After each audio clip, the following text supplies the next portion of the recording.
And we are live. Welcome for this weekly live stream on Ethereum and on the news of Ethereum and DeFi. I'm Julian, your host, and we're doing this every Monday at 11 p.m. UTC plus 8. And if you know me on Eat the Blocks, my channel, I explain blockchain development. And for people who are new here, if you want to learn how you can become a professional blockchain developer and make 100k a year, check out my free training on. Oops, this is the wrong link. Why do I have the wrong link? Oh my God, Julian, bad preparation, bad preparation. Bad link. Okay, this is the correct link. Alright, yeah, this is the free training if you want to learn how to become a professional blockchain developer. Hi, everybody in the chat. So we have Eric, we have THX, we have George, we have Jason Bourne, we have Jaken, Rufino, Ogbuzuro, Fedor, many people. Alright, so we're gonna start with the price of Ether because finally we go past the $2,000 resistance, and so we established a new all-time high at $2,140.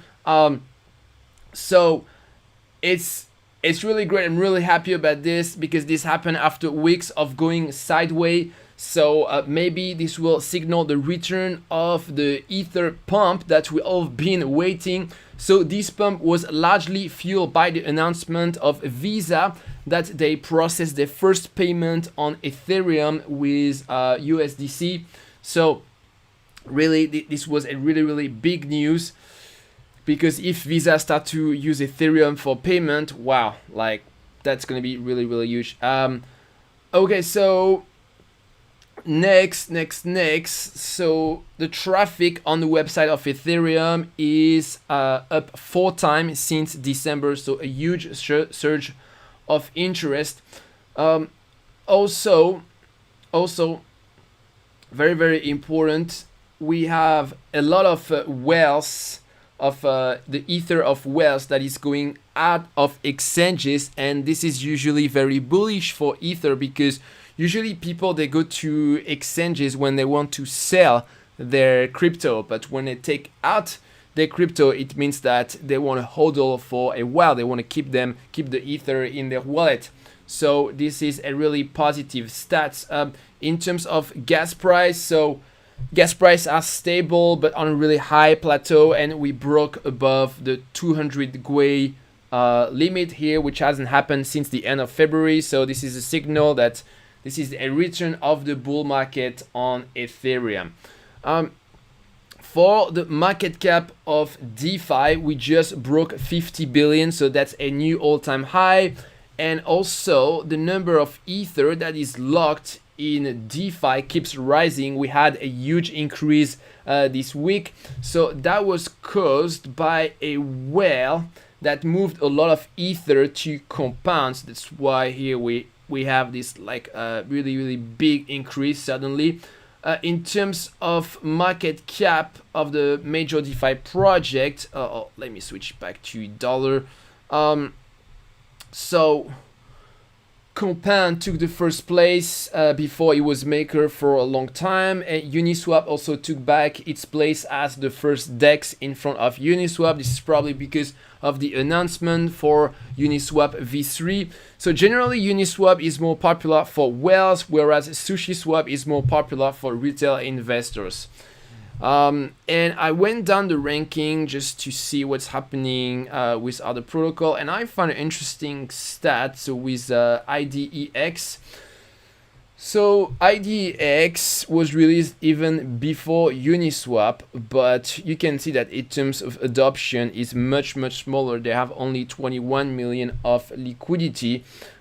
Because they use the old model of the on-chain order book, so that really show you the power of the different of the automated market maker model, basically, that was invented by Uniswap. So yeah, IDEX even before Uniswap, but just complete in terms of adoption, just way behind Uniswap. Okay, so then we're gonna see quickly the rate. So this week the best rate is 32% for SUSD, so the stablecoin of Synthetix on Aave. It's the second week in a row where it provides the highest yield for lenders. Then we have 12.77 for USDC on Compounds, quite high, 11.76 for Tether on Aave. So not so long ago, we had a way higher lending rate on centralized lending platform like BlockFi or Fulcrum, but it's not the case anymore. So that's interesting to note. All right, so next we're going to continue with news about the major DeFi project. So we're going to start with ZK Sync. So this is an L2 scaling solution for Ethereum that is using the zero knowledge technology. And so they released a new roadmap for their V2. So for their V2, they will have smart contract capabilities. The V2 will not use the Ethereum virtual machine. It will use its own virtual machine called the Zinc VM. They also will have their own programming language for smart contracts, but very important because their Zinc VM supports the YOL language, which is a compilation target of Solidity. It will be easy to port Solidity contracts to ZK Sync, so that's very, very important for adoption. The V2 will also have a native support for Ethereum wallets. It will be able to process 20,000 transactions per second, which is way more than for Ethereum mainnet. And in terms of transaction cost, they will have two kinds of transaction. One of them will be about 1/100th of the cost of mainnet transaction, and the other kind of transaction will be a fixed $1 cost per transaction. In terms of the timeline, so we're gonna have a public testnet release in May this year. And for mainnet, they are targeting August. And before the launch of the V2, the V1, which is currently deployed, will have an update, and it will have a lot of features for the NFTs, and this will be live in May. Then next update for QuickSwap, so which is a decentralized exchange running on Polygon, which is another L2 scaling solution for Ethereum. So it has seen a 57% increase in the number of active users in the last 7 days, and it became the first dApp on Polygon. So it's nice to see some adoption here for layer 2 scaling solution. That's how Ethereum is going to take back the lead in the DeFi space. Then some news about Polygon, so which was formerly called the Matic network. So the number of daily unique active wallet grew by almost 500% quarter on quarter, and the transaction volume increased by almost 300%, reaching $500 million. So yeah, a lot of activity on Ethereum L2 here. Okay, so next, a big new project in DeFi, the Fei stablecoin. So it attracted $1.2 billion in liquidity, is the fastest in DeFi. There was never a DeFi project that attracted so much liquidity so fast in the past. And so one of the main features of this stablecoin is that it doesn't rely on any centralized collateral, which is one of the main criticism against the DAI stablecoin. So yeah, there is a lot of competition in the stablecoin. Basically, everybody want to find a stablecoin which is completely decentralized and also very stable at the same time. But that's something that is very difficult to achieve. All right, so next. We have this, I wanted to show you this project, openorgs.info. So this show you the treasury of the main DAOs in DeFi. So that's a great example of a simple and useful project that you could do in one weekend as a developer. And so a part of the money in this DAO can be used to pay developers. So that really shows you that there is no shortage of money to pay developers in DeFi. So here you can see Uniswap. They have a treasury of more than $5 billion. Actually, recently, the CEO of Uniswap asked on Twitter how to spend the money of the treasury because they have too much money. Yeah, Compound almost 2 billion, Aave 1 billion. So yeah, this is absolutely insane. All right, so next, we're gonna talk of NFT with this market report of DappRadar. And so for the Q1, the first quarter in 2021, there was more than $1.5 billion in transaction volume for NFT. And so the biggest contributors were NBA Top Shot, CryptoPunk, and OpenSea that accounted for about 73% of the total transaction volume. Also interesting to see the Google trend for DeFi and NFT. Let me see, where is this stuff? Is it the next one? Oh damn, no. Okay, I forgot to load this tab, but okay, I think it's in this article. So basically, you can see that the Google trend, yeah, okay, so the Google trend for NFT is going up like crazy. So there is like a huge surge of interest. So since the beginning of blockchain, we've always been looking for the magical application that will make blockchain go mainstream. So I really love DeFi, but in terms of going mainstream, I really start to think that NFT could be more helpful than DeFi because we have all these major stars that popularize NFT to really large audience. So I think NFT, this is it. This could be this magical application that makes blockchain really famous. Next, I want to show you the top 10 for NFT sale. Where did I put this? Where did I put the top 10? Okay, another missing tab. Okay, well, basically, okay, the point I was trying to make with this article I'm missing here in my tab is like, so this is another interesting report of DappRadar that showed the top 10 of the NFT sale. And so this is composed mainly of what we call on-chain generative art. So these are NFT where the image depends on data generated on-chain, like a CryptoPunk, for example. And what's great about this is that as a developer, you can create a project like this because you don't need to have as much artistic talent as opposed to when you do some drawing, for example. So yeah, even as a developer, you can create a successful NFT project.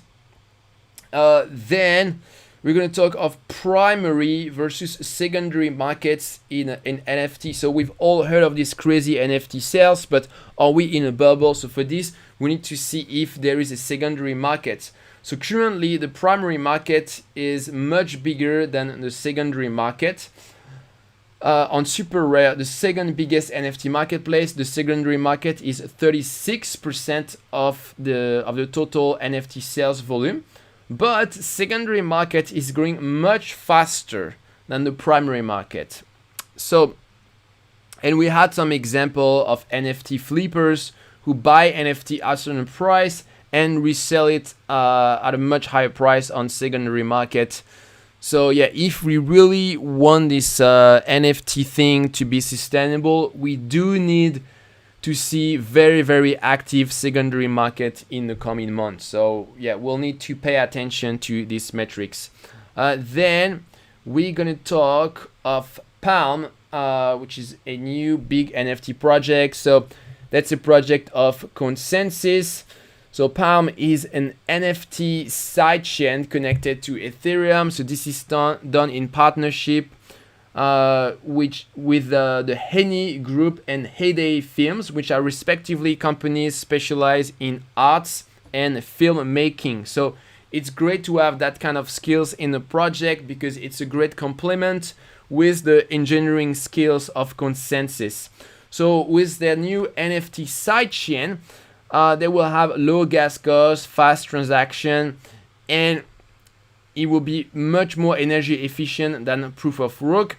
It will be accessible via MetaMask, and a couple of projects already announced that they will launch on this sidechain.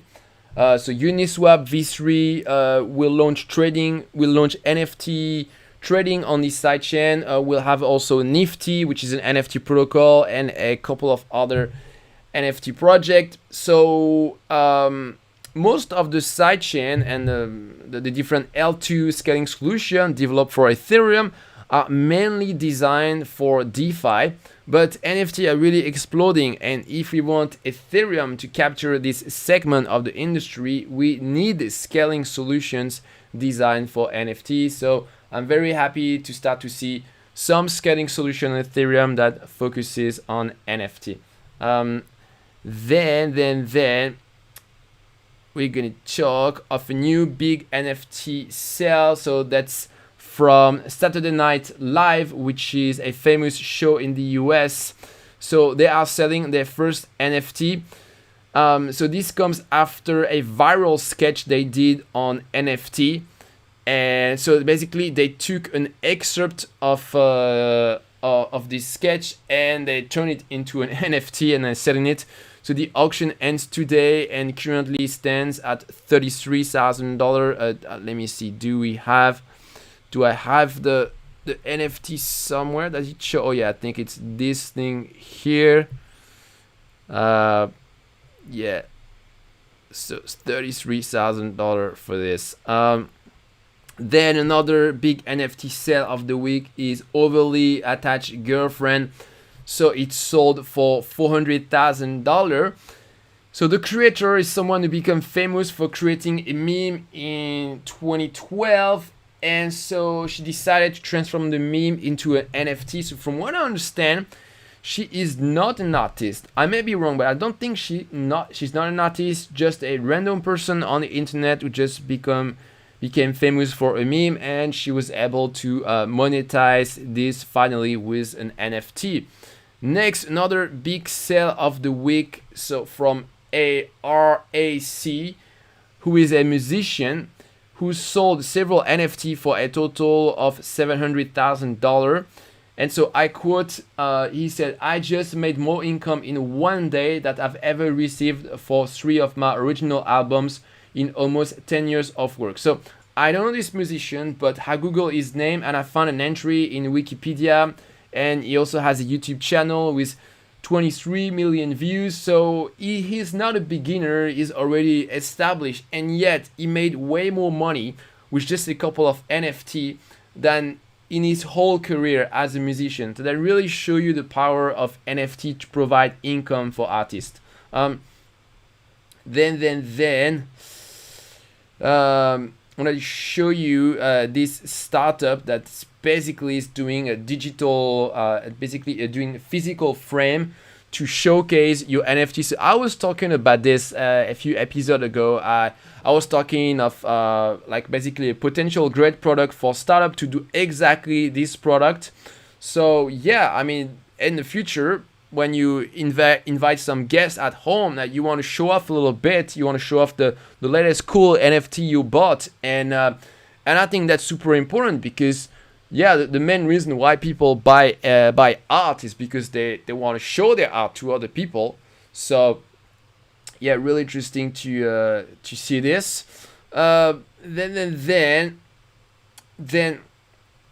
so Dapper Labs just raised $305 million from top investors. So Dapper Lab, this is the company that created CryptoKitties, so which was one of the first crypto game to become famous in 2018 at that time, that actually clogged the Ethereum network.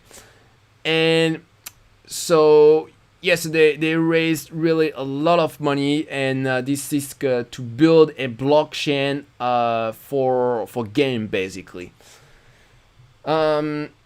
Okay, so then we're gonna continue with some news from PayPal. So it's one of the big news of the week. So they launched a new service which is called Checkout for Crypto. So it allows PayPal user to pay merchant in crypto. So this includes Bitcoin, Bitcoin Cash, Ethereum, and Litecoin. So the choice of crypto is really strange because I mean Bitcoin Cash and Litecoin have become completely irrelevant in 2021. The payment, so when when a customer makes a payment to a merchant, this will be converted to fiat money.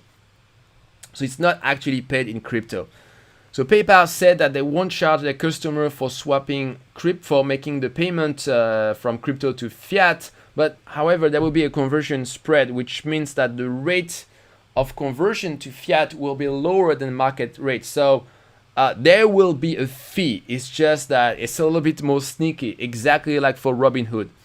So a couple of months ago, PayPal already announced a feature allowing PayPal users to change their PayPal money into crypto, but it was very limited because you could only go back and forth between your PayPal money and crypto, but you couldn't really transfer the crypto to another address. So now with this new service, it makes their crypto offering a little bit more useful for users. But still, for people who already have crypto outside of PayPal and want to pay a merchant with it, they won't be able to use this new service of PayPal. So it's it's not extremely useful.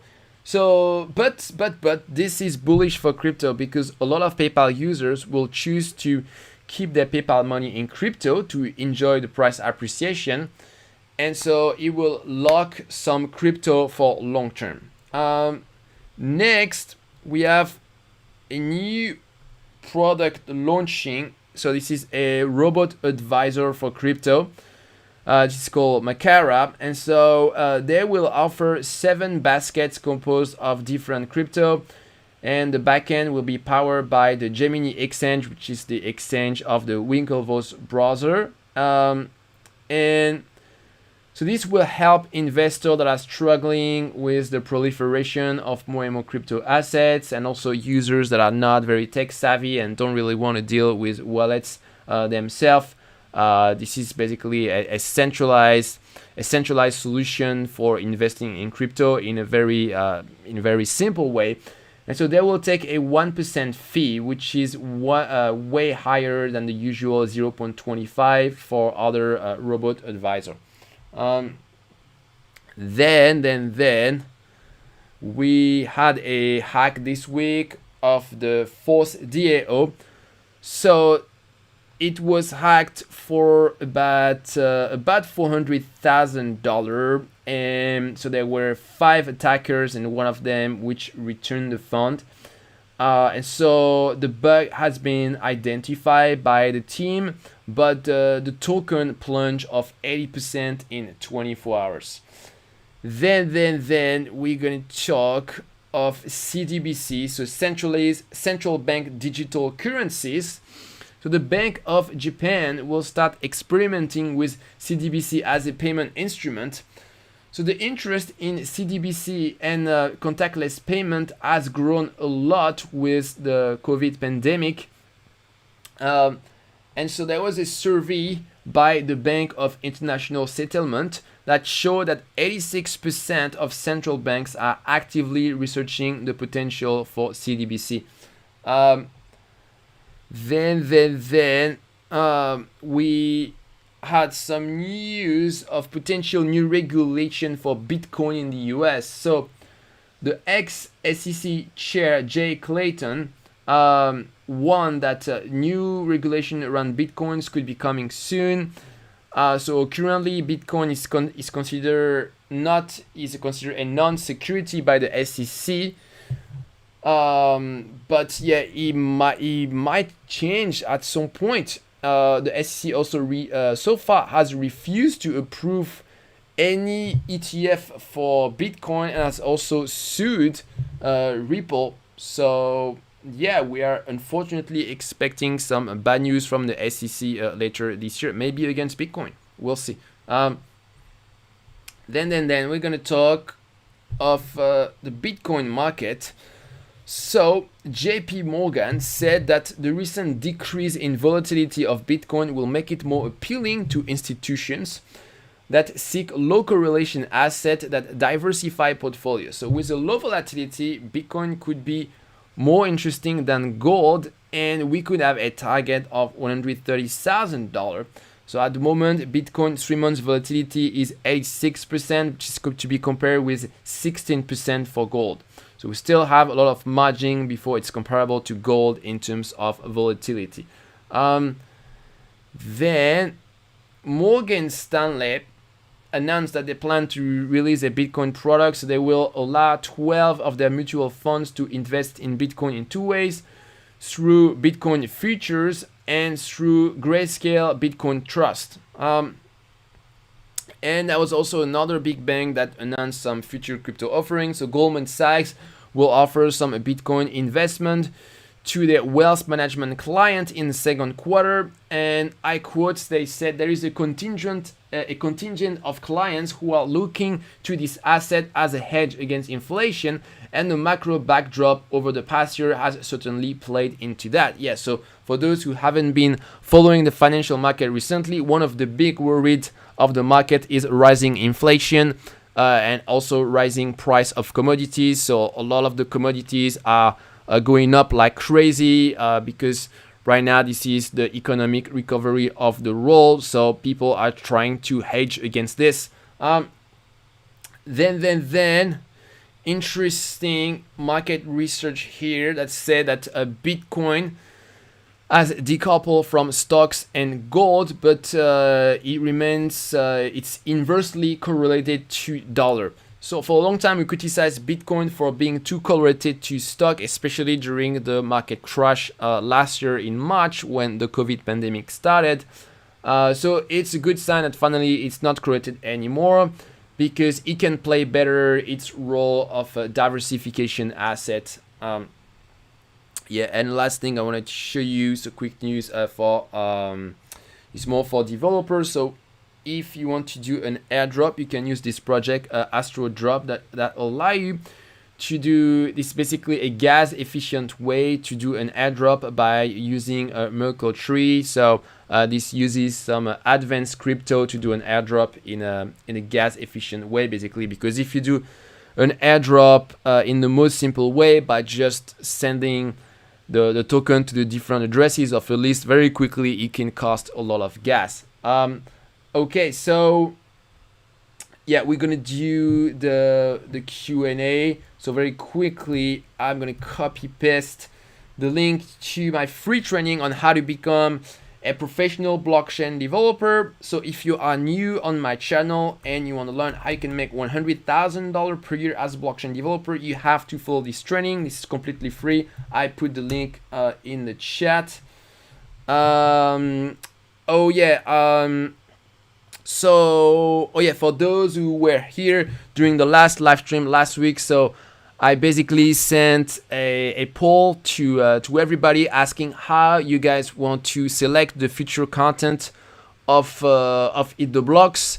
There were different solutions, one with a token, one with a web app, and different other options. So far it seems like most people want a token and a decentralized application. So I'm going to close the vote soon this week, and I'll do a dedicated video to talk about this. But yeah, it seems like we are going to the solution with a token for Eat the Blocks. But yeah, I will do another video where I give more detail. All right, so let me go up in the chat and see what kind of question we have. Jason Boone say, how did you know a Tinder girl visited Julian? What? Let me see what kind of question we have. Hi from Cambodia. Hi from Mexico. Alexander Barry, hi Julian, thanks for streaming. THX, did you know that people lost their NFTs? No, I had no idea about this. GNBs, hi Frenchie, hey man. Dunkler Lord, what is your favorite stable coin? Just DAI, I guess this is simple. This is decentralized. I mean, not as decentralized as some people want, but yeah, DAI is cool. Ether above 2,100, gas fees terrible. Yeah, sucks. Clinton, hi from South Africa. Hey man, Clay O'Neill. Don't rebasing token count as a stablecoin that don't require collateral? Yes, yes, it's correct, Clay. All right. You remember what does this mean for DMG? Can you give more context? I'm not sure to see what this question about. Cinobite, is the BSC hype over? Well. I mean, the initial hype, yes. Now it's gonna have a high plateau, and I think it's going to remain high. But as we have some L2 scaling solution that start to go live on Ethereum, we're gonna see some money flowing from Binance Smart Chain to this L2 chain. Yeah, that's for sure. Moro Allegrini, where's the poll? You can find the link to the poll in the latest live stream of last week. James Miller, hey, I'm a huge fan. Thanks, man. I already make over $100,000 a year, but I'm going to take your course because I just started blockchain holding company and I'm working on a series of smart contracts. Great. Yeah, I mean, like when I say $100,000 a year, I'm actually pretty conservative. So there is a number of blockchain developers who make more than this, especially if you have a specialization. Like in DeFi, for example, are you really good in Solidity? You can go to 150, 200. But I like to give a conservative estimate, so that's why I say $100,000 only, quote unquote only, because for a lot of people this is a really good amount. George Kenichi saying a token with an airdrop for your followers. Yeah, we're probably going to do this. So I'm going to do another video this week just about this, gonna give more detail. James Miller, the R token project does almost exactly what I want. Can you do a video forking it with the R prefix change? R token. Hey, it rings a bell. Is it a token to redirect some interest? Because I think I did a video on that. Yeah, do a search. R token tutorial, because I think I did a video of that like 6 months ago. I do so many videos sometimes. I forgot what I did. Then what do we have?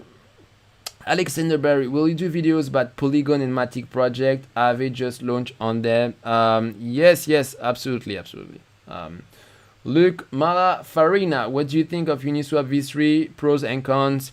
I love it, and I covered this last week. So yeah, check last week. I covered this in depth. Jason Bourne, hi. Julian checking out if the girl is visible. Hi. Yeah, I mean, I was like, what did I leave something in the background or what?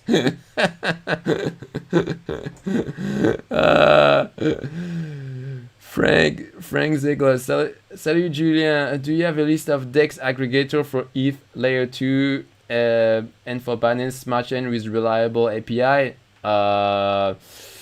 For the moment, I've only identified 1inch and Open Ocean. Yeah, I haven't researched DEX aggregators in detail. Yeah, I just know that 1inch is really the market leader in this. That's all I can say. Clay, do you think rebasing token have potential to become widespread and useful stable coins?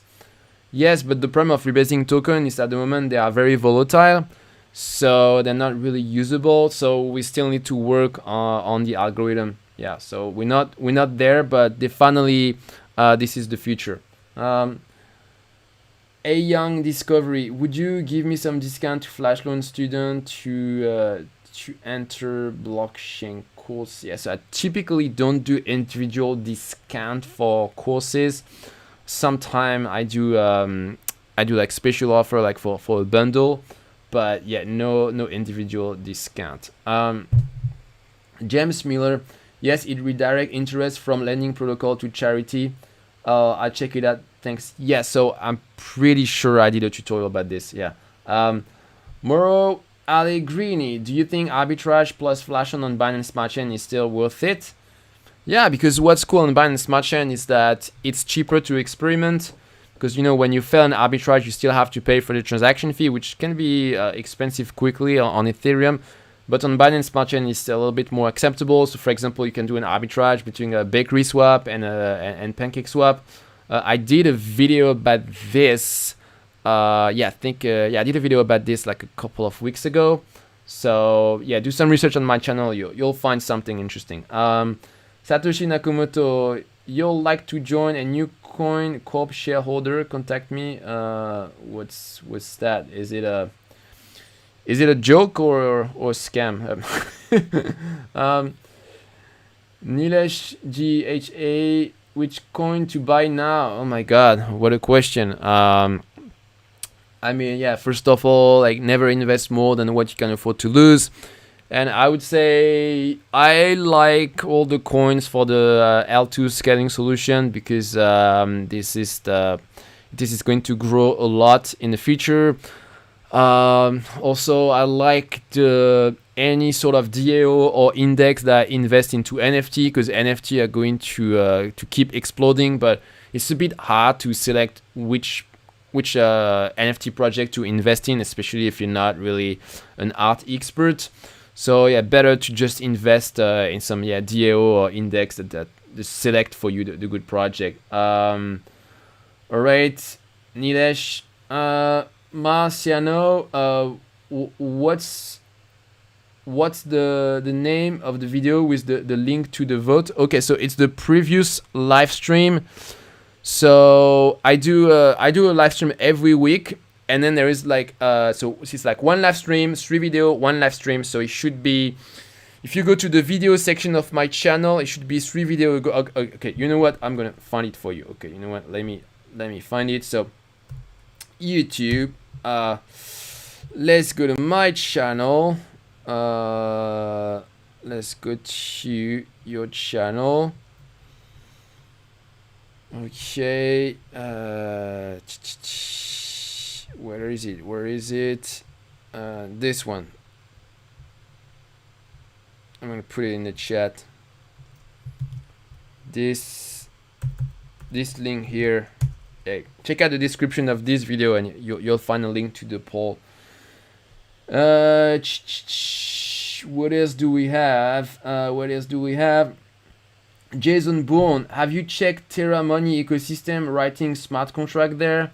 Not yet. Well, what's about them? Like, do they have like a booming DeFi ecosystem, something like this? I just know I've heard that something is happening on Avalanche apparently. Like Avalanche, I know in DeFi they're big, but Terra Money, haven't checked it out. Yeah, just like so many other blockchain, but I prefer to stay like I'm super focused on Ethereum, Binance Smart Chain, and soon it will be L2 scaling solution. Yeah, that's where I'm focused now. Nice, thanks for finding the vid, Marciano. Yeah, no problem. Satoshi Nakamoto. Okay, I'm not quite sure what you're talking about, Satoshi Nakamoto. All right, I guess we're reaching the end of the question. So yeah, I just put the link last time for the newbie to my channel. So if you want to learn how you can become a professional blockchain developer, check out my free training. Yeah, thanks for coming, and I will see you later on my channel this week. Oh, a last question, Clay O'Neill. Do you think ETH will win the entire L1 smart contract space? Some other coin gets some piece of the pie in the end? Yeah, for sure. Like, it will not be 100% Ethereum, but Ethereum will win the lion's share. That is for sure. Yeah. All right, guys. Thanks for coming, and I will see you for another video on my channel. Have a great week, everyone.